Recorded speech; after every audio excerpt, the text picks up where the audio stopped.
Olá, discípulos do Senhor e Salvador Jesus Cristo.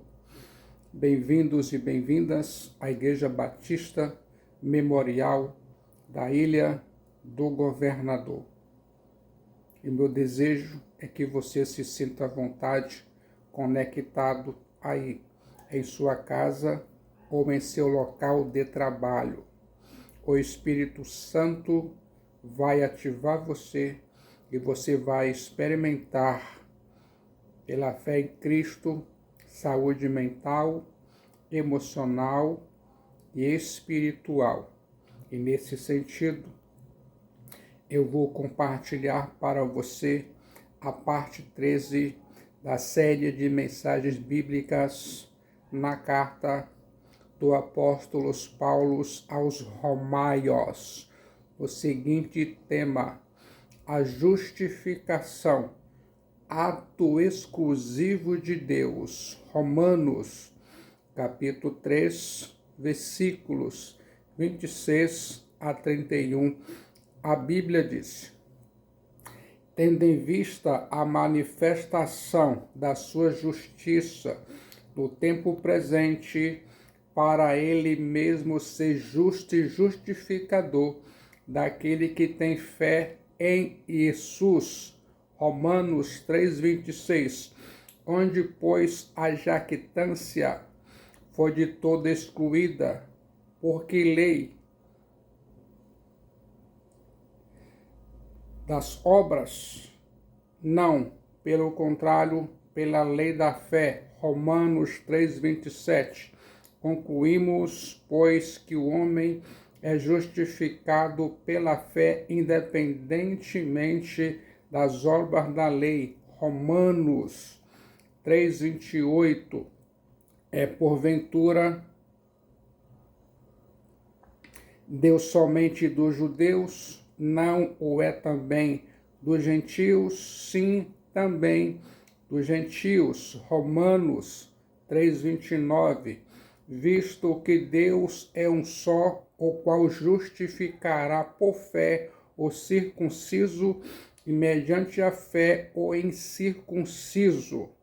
Romanos 3,30. Anulamos, pois, a lei pela fé? De maneira nenhuma, antes confirmamos a lei. Romanos 3,31.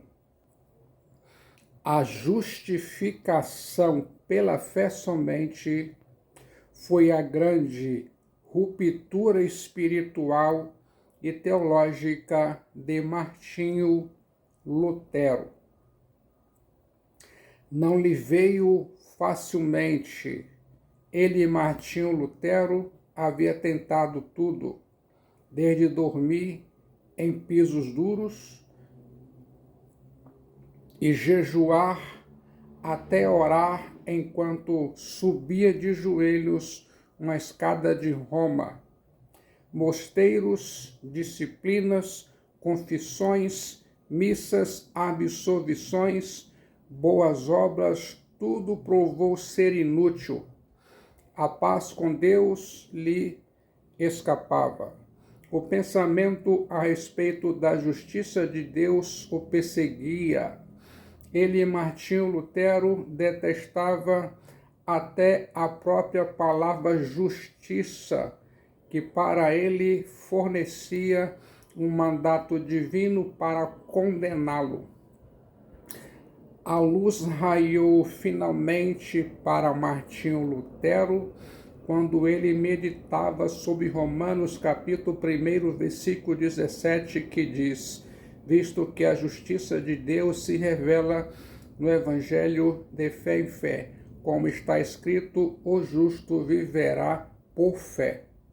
Ele, Martinho Lutero, viu pela primeira vez que a justiça que o apóstolo Paulo tinha em mente aqui não era uma justiça punitiva que condenava os pecadores, e sim uma justiça perfeita que Deus concede livremente a pecadores com base nos méritos de Jesus Cristo, o Filho de Deus Salvador.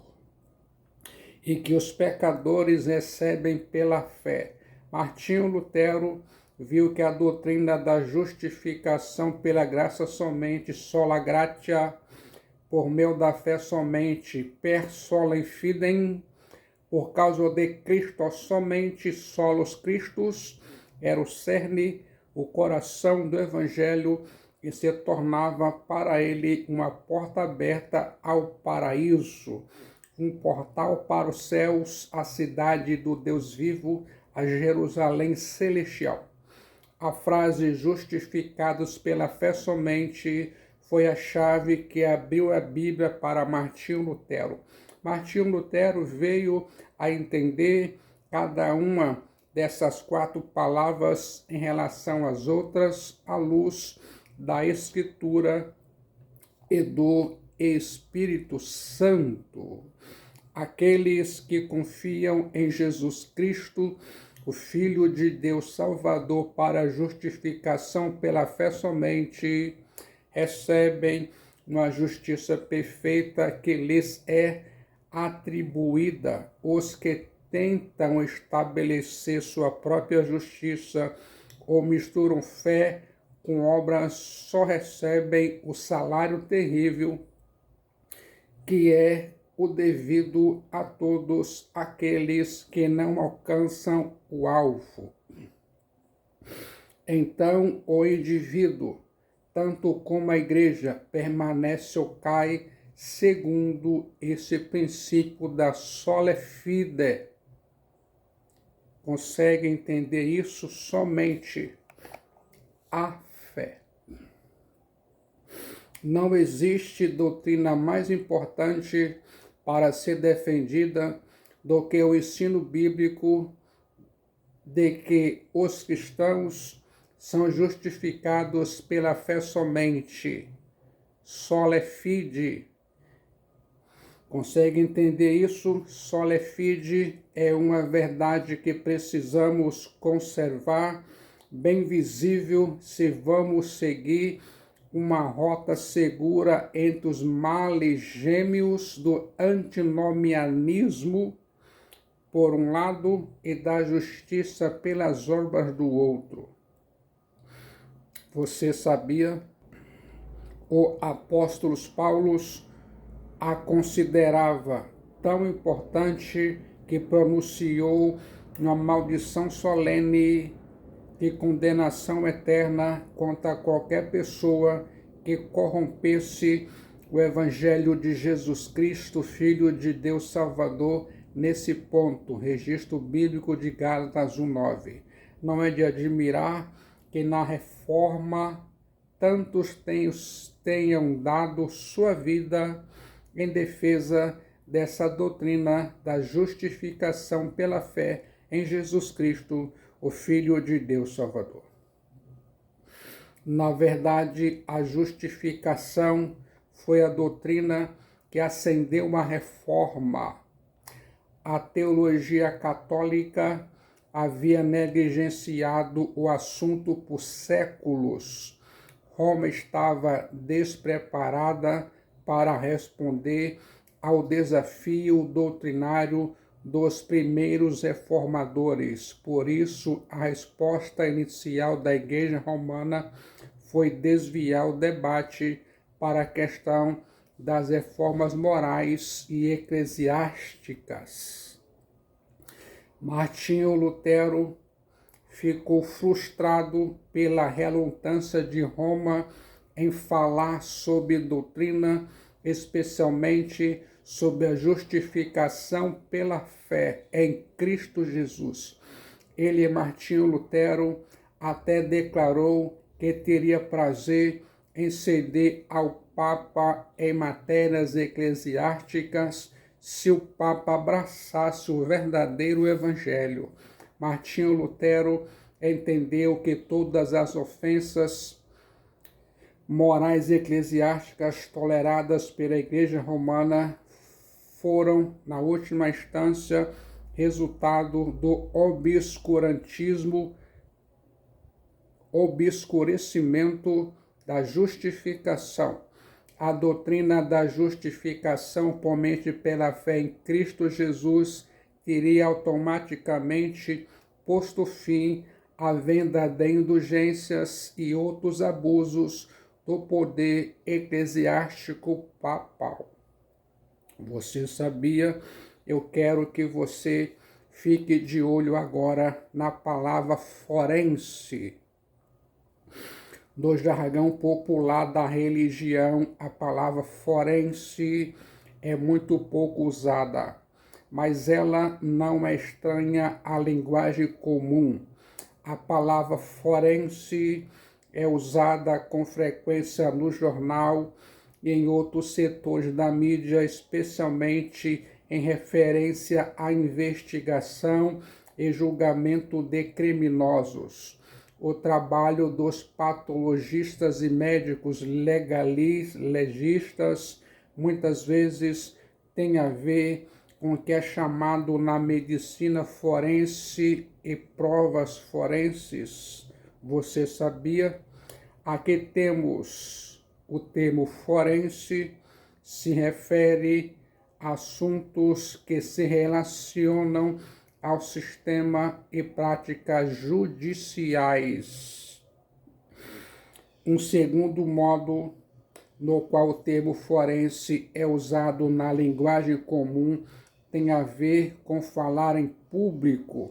Algumas escolas e universidades promovem, às vezes, a nível estadual, o que são chamados de eventos forenses. Eles podem envolver conferências ou debates formais. A ligação entre esses usos comuns do termo forense e seu uso na teologia é relativamente simples. Quando o termo forense é usado com respeito à doutrina da justificação, tem a ver com a matéria legal ou judicial que envolve algum tipo de declaração. Podemos reduzir o sentido simplesmente ao conceito de declaração judicial.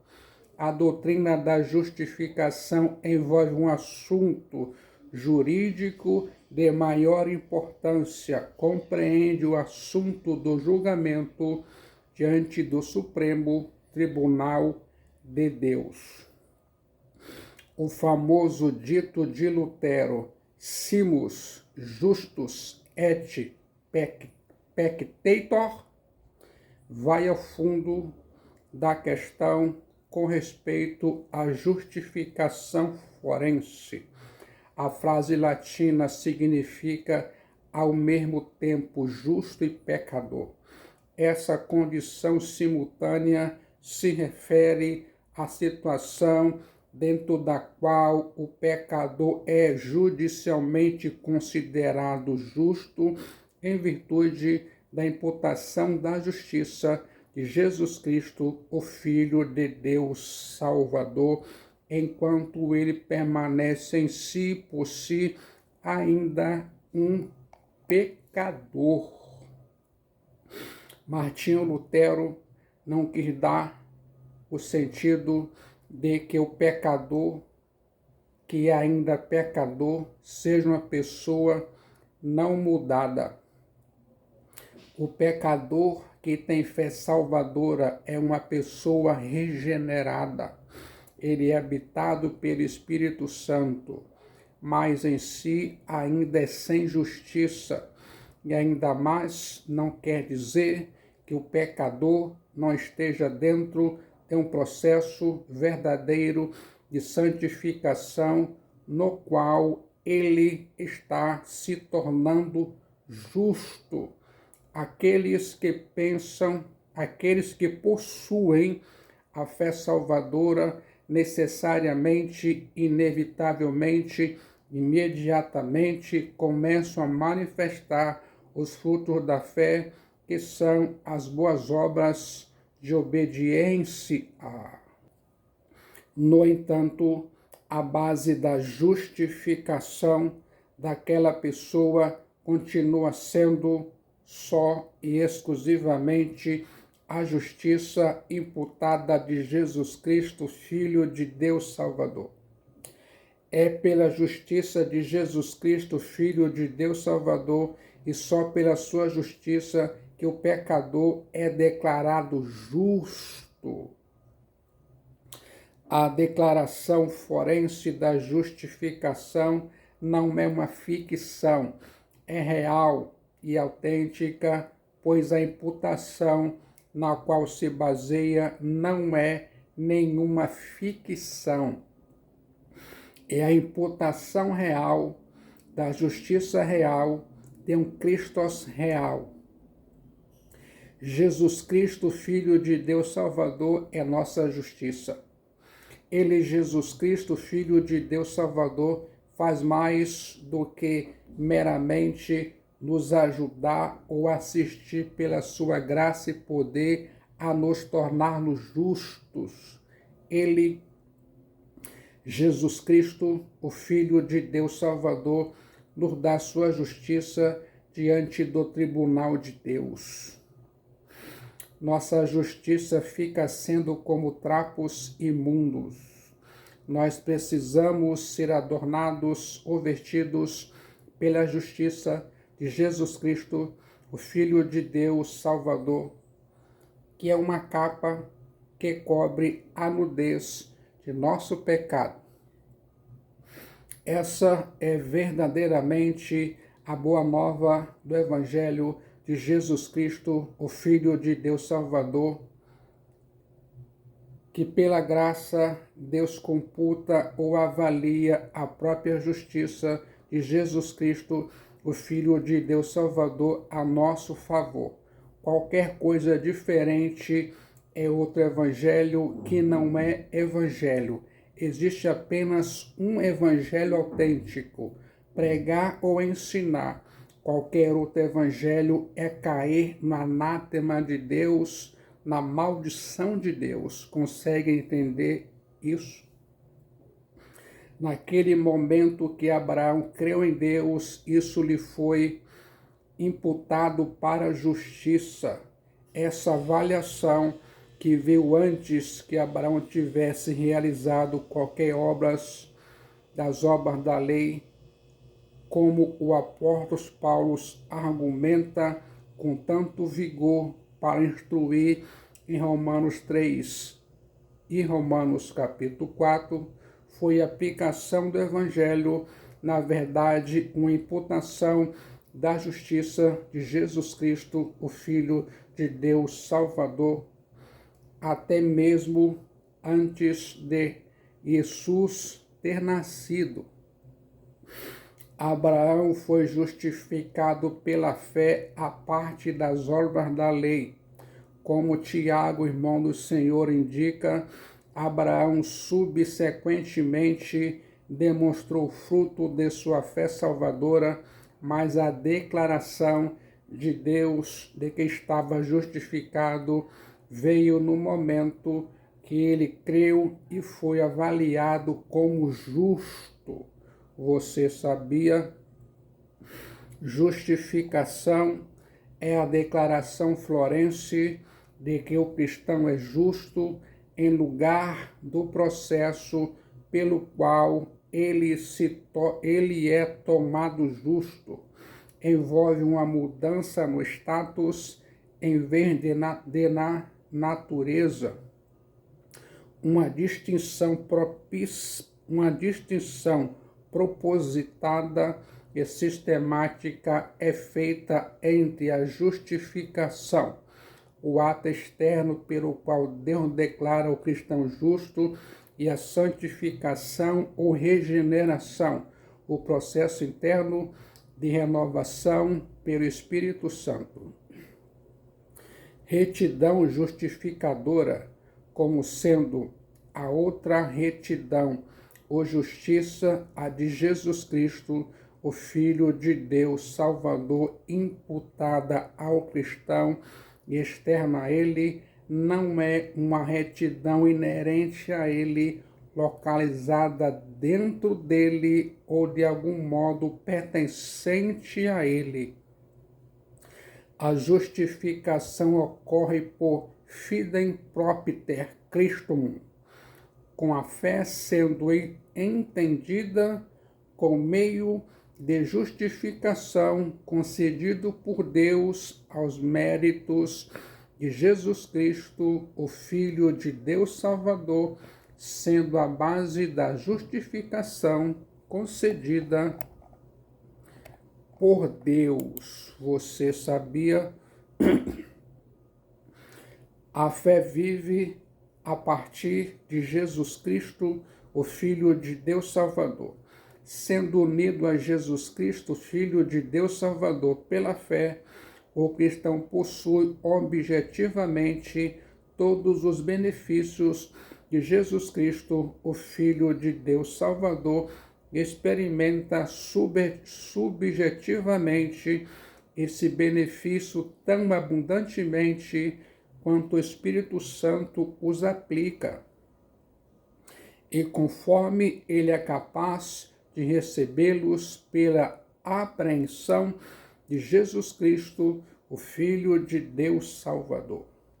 Visto que a graça e fé são dadas em Jesus Cristo, o Filho de Deus Salvador, a justiça essencial de Jesus Cristo, o Filho de Deus Salvador, permanecerá intrínseca a ele, mesmo quando Jesus Cristo, o Filho de Deus Salvador, está realmente presente dentro dele, efetuando conversão diária. Está centrado em Jesus Cristo, o Filho de Deus Salvador, é a marca da fé. A marca que distingue a fé é a presença verdadeira e redentora de Jesus Cristo, o Filho de Deus Salvador. É da própria essência e fonte da fé descansar inteiramente em Jesus Cristo, o Filho de Deus Salvador. A fé não volta os olhos para si própria. Muitos hoje estão preocupados demais olhando para a sua fé em lugar de olharem para o objeto da fé. Os reformadores falavam e escreviam muito sobre fé, mas a preocupação deles, os reformadores, se concentrava no objeto em vez de no sujeito. Essa fé era cristocêntrica em lugar de antropocêntrica. Essa fé era teológica e não psicológica. Não é fé em nossa fé, nem fé na fé, nem fé em nossa justificação, que é salvífica, e sim fé em Jesus Cristo, o Filho de Deus Salvador. Primeiro, a fé precisa estar olhando bem para ver Jesus Cristo, o Filho de Deus Salvador. Segundo, a fé precisa olhar para cima, buscando de Jesus Cristo, o Filho de Deus Salvador, a graça. Terceiro, a fé precisa trazer para Jesus, Terceiro, a fé precisa trazer Jesus Cristo, o Filho de Deus Salvador, mais perto, ou recebê-lo e receber a graça. Consegue entender isso? A fé só ousa procurar a Jesus Cristo, o Filho de Deus Salvador, tendo a lei exigente em seu alcance, e vir sobre Jesus Cristo, o Filho de Deus Salvador, com todas as culpas da alma, mas ousa sair por Jesus Cristo, o Filho de Deus Salvador, a despeito de todas as dificuldades e desencorajamentos. Jesus Cristo, o Filho de Deus Salvador, é o único objeto e a única experiência da fé. Ele, Jesus Cristo, o Filho de Deus Salvador, é o pulso e a vida da fé. A fé capacita a alma a ficar cheia de entusiasmo de toda a salvação de Jesus Cristo, Filho de Deus Salvador. Pela fé, Jesus Cristo, Filho de Deus Salvador, se torna a sabedoria, a retidão, a santificação, a redenção da alma. A fé entrega a pessoa total de Jesus Cristo, o Filho de Deus Salvador. Esta cristocentricidade, mais de qualquer outra coisa, torna a fé inseparável da justificação e superior a todas as outras graças da justificação.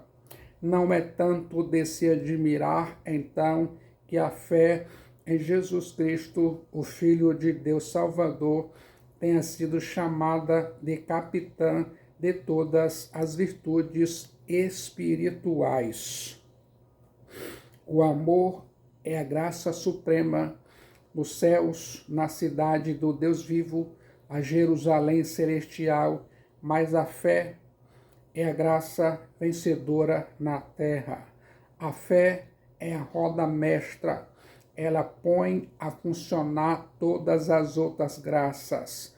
Outras virtudes levam-nos a gostar de Jesus Cristo, Filho de Deus Salvador. A fé em Jesus Cristo, Filho de Deus Salvador, faz-nos membros de Jesus Cristo, o Filho de Deus Salvador. Convoque primeiro essa comandante-chefe e então os soldados rasos, as outras virtudes virão todos atrás. Consegue entender isso? A justificação é, portanto, um conceito irmão da imputação. Como o termo forense, isto é, legal ou judicial, a justificação é o ato da graça soberana de Deus, pelo qual ele imputa ao pecador eleito, que em si é culpado e condenado à justiça perfeita de Jesus Cristo, o Filho de Deus Salvador, exonera-o de toda culpa e punição com base nos méritos de Jesus Cristo, o Filho de Deus Salvador, concede-lhe o direito à vida eterna e capacita-o a se apropriar de Jesus Cristo, o Filho de Deus Salvador, e seus benefícios. Imputação significa acreditar algo na conta de outrem por transferência, isto é, Deus transfere a justiça perfeita de Jesus Cristo, Filho de Deus Salvador, ao pecador eleito como dádiva graciosa e transfere toda a injustiça do pecador a Jesus Cristo, Filho de Deus Salvador, que já pagou todo o preço, satisfazendo por aquela injustiça.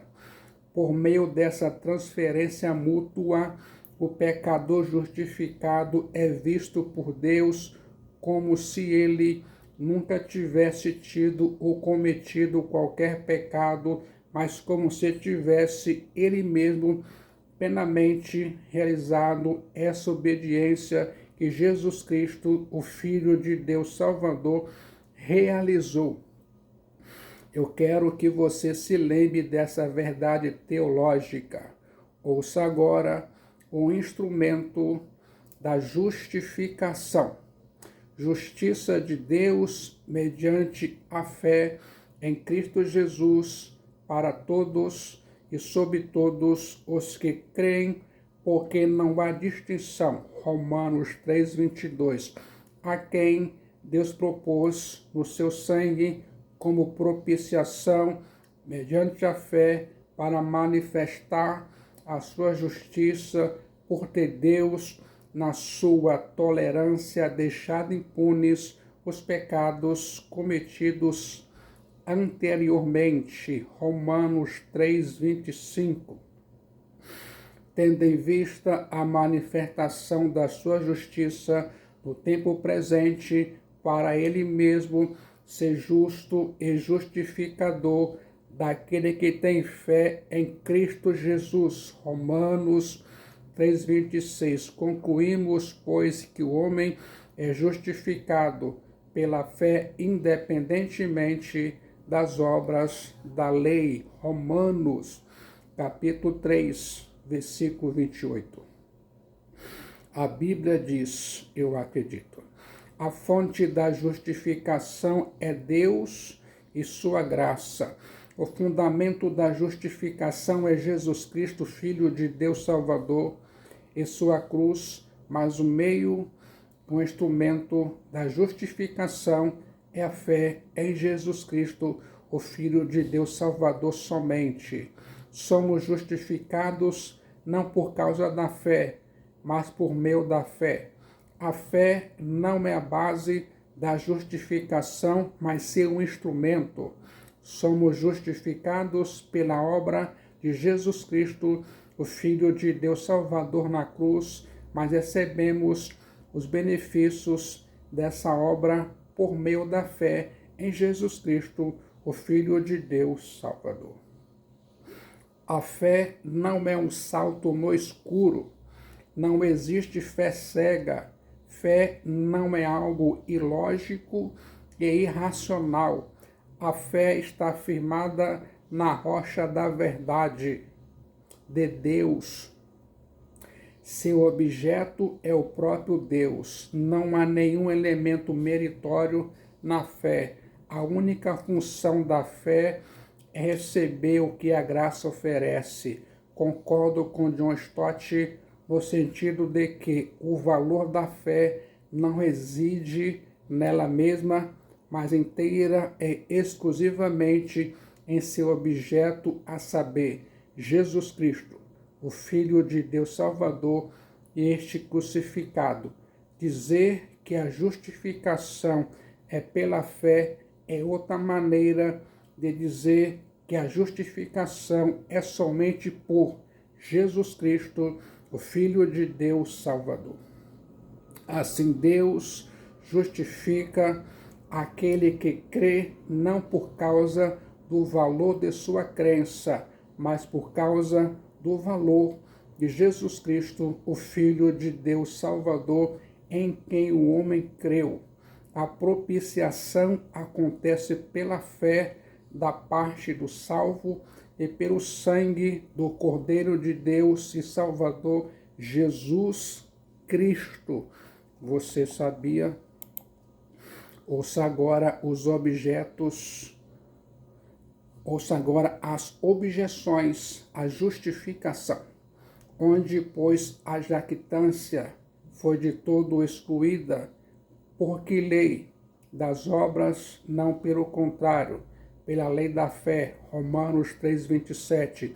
Concluímos, pois, que o homem é justificado pela fé independentemente das obras da lei. Romanos 3:28. É porventura Deus somente dos judeus? Não é também dos gentios? Sim, também dos gentios. Romanos 3:29. Visto que Deus é um só, o qual justificará por fé o circunciso e mediante a fé o incircunciso. Romanos 3:30. Anulamos, pois, a lei pela fé? Não, de maneira nenhuma, antes confirmamos a lei. Romanos 3:31. Após discorrer sobre a fonte, o fundamento e o instrumento da justificação, o apóstolo Paulo volta ao método da diatribe para tratar das possíveis objeções a essa doutrina da justificação. Ele mesmo, o apóstolo Paulo, levanta as objeções e as refuta. 3 objeções teológicas são aqui listadas. Preste bastante atenção. Em primeiro lugar, onde está o motivo da vanglória.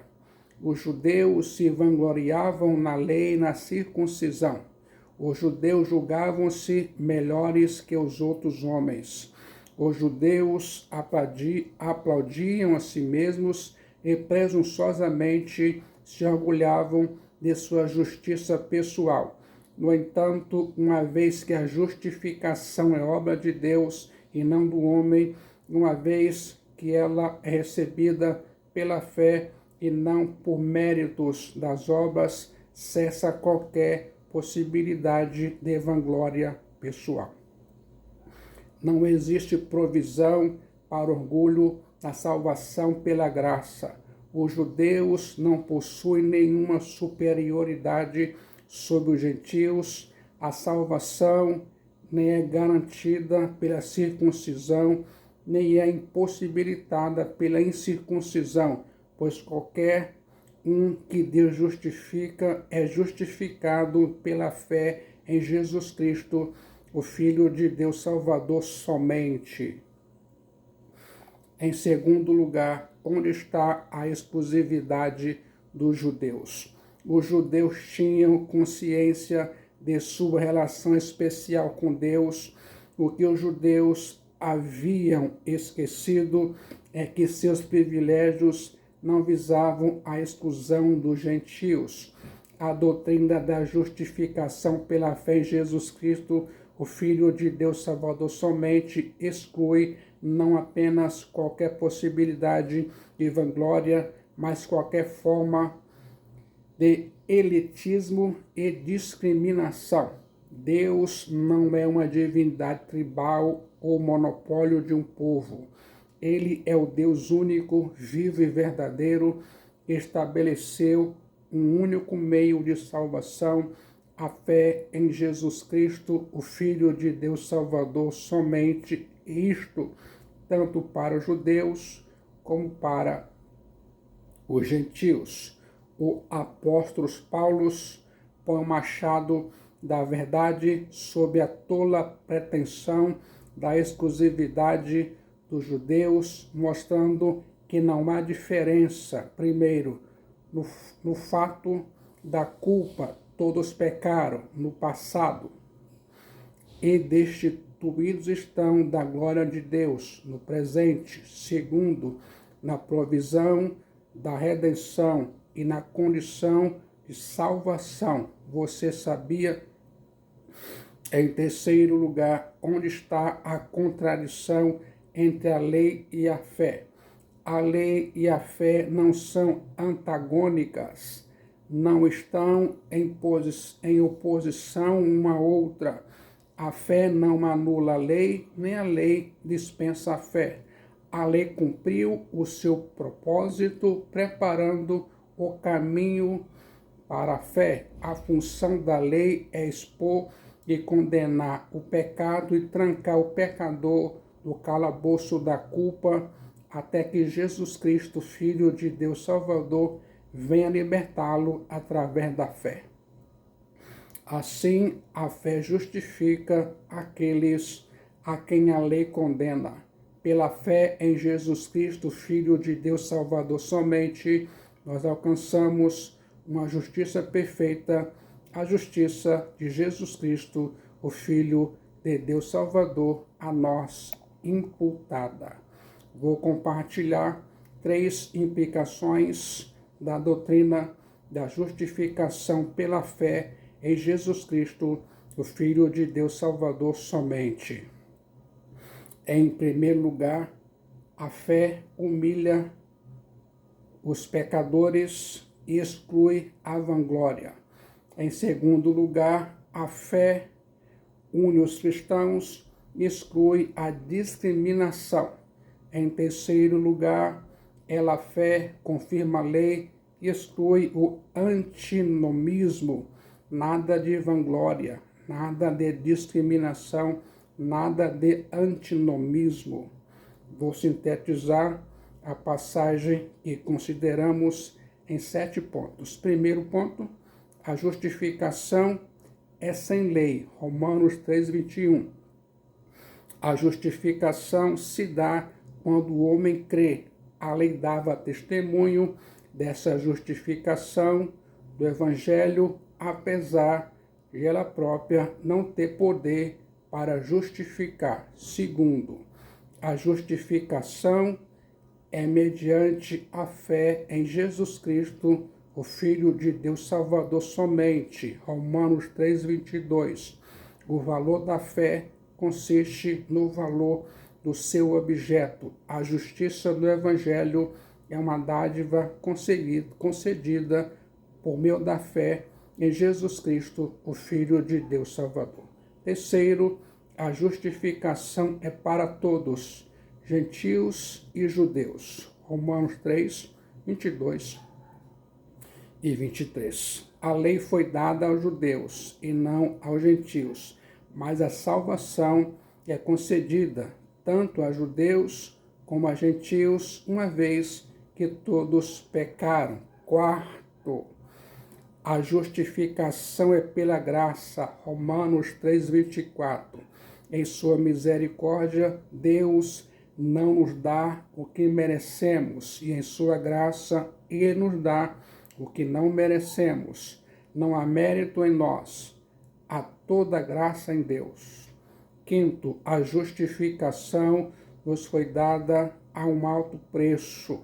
Romanos 3:24 e 25. A justificação é gratuita, mas não barata. Para Deus, a justificação custou muito caro. O sangue de seu Filho, Cristo Jesus. Sexto lugar, a justificação foi feita em perfeita justiça. Romanos 3:25 e 26. Tendo em vista que Deus satisfez sua justiça e a sua lei foi plenamente cumprida, Deus pôde justificar o pecador sem deixar de ser justo. Em sétimo e último lugar, a justificação foi consumada para confirmar a lei. Romanos 3:27 a 31. A doutrina da justificação pela fé em Jesus Cristo, Filho de Deus Salvador somente, não é contrária à lei, mas é a consumação da lei. A lei não nos justifica. A função da lei é nos tomar pela mão e nos levar a Jesus Cristo, o Filho de Deus Salvador. Como se sentiu ao ouvir tudo isso? Se sente agora preparado ou preparada a entregar sua alma para Jesus Cristo, o Filho de Deus Salvador? Só Jesus Cristo salva. A solução é Jesus Cristo. A única esperança da salvação de sua alma é Jesus Cristo, o Filho de Deus Salvador. No momento de decisão em Jesus Cristo, o Filho de Deus Salvador, sua alma é salva, seu destino é selado e muitos benefícios advirão. Venha rapidamente para Jesus Cristo, o Filho de Deus Salvador, enquanto o seu coração bate em seu peito e ainda mais enquanto você respira o ar da graça de Deus.